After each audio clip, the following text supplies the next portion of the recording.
Hello friends, எல்லாருக்கும் வணக்கம். இன்றைக்கி நம்ம ஒரு அயன் ரிச் முருங்கைக்கீரை பருப்பு குழம்பு தாங்க பார்க்க போகிறோம். வாங்க எப்படி செய்கிறதுன்னு பார்க்கலாம். இப்போ அதுக்கு தேவையான அளவுக்கு துவரம் பருப்பு எடுத்துருக்குங்க. அது மூழ்கிற அளவுக்கு தண்ணி சேர்த்துட்டு ஒரு தக்காளி, அதோட ஒரு சின்ன பிஞ்ச் அளவுக்கு மஞ்சள்தூள் சேர்த்துட்டு குக்கர் மூடி போட்டு ஒரு 2 இல்லை 3 விசில் வச்சு எடுத்துக்கலாங்க. பாருங்கள், இப்போ இந்த அளவுக்கு நல்லா வெந்து வந்திருக்கு. இப்போ அந்த பருப்போடு பார்த்திங்கன்னா முருங்கைக்கீரை சேர்த்துடலாங்க. முருங்கைக்கீரையை சேர்த்துட்டு ஒரு 10 நிமிஷம் நல்லா வேக விடலாம்.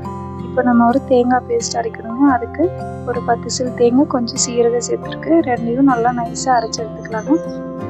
10 நிமிஷம் முருங்கைக்கீரை எல்லாமே வெந்து வந்தது. அந்த தேங்காய் பேஸ்ட்டு சேர்த்துட்டு தேவையான அளவு உப்பு, 1 டேபிள் ஸ்பூன் சாம்பார் தூள் சேர்த்துக்கலாங்க. இப்போ தாளிக்கிறதுக்கு தேங்காய் எண்ணெய் எடுத்திருக்கேன். அதோட கடுகு, தட்டி வச்சுருந்த 4-5 பல் பூண்டு, கருவேப்பிலை, காரத்துக்கு தேவையான அளவுக்கு மிளகாய் எல்லாம் சேர்த்துட்டு தாளித்து கொட்டிடலாங்க. அதோட 1 டீஸ்பூன் சர்க்கரை சேர்த்துருக்குங்க. இப்போ அவ்வளோதாங்க, சுவையான முருங்கைக்கீரை குழம்பு ரெடி ஆயிடுச்சு. இதை கண்டிப்பாக செஞ்சு பாருங்கள். உங்களுக்கு இந்த மாதிரி நிறைய ரெசிபிஸ் வேணும்னா மறக்காமல் என்னோடய சேனலை சப்ஸ்கிரைப் பண்ணிக்கோங்க. தேங்க்ஸ் ஃபார் வாட்சிங் ஃப்ரெண்ட்ஸ்.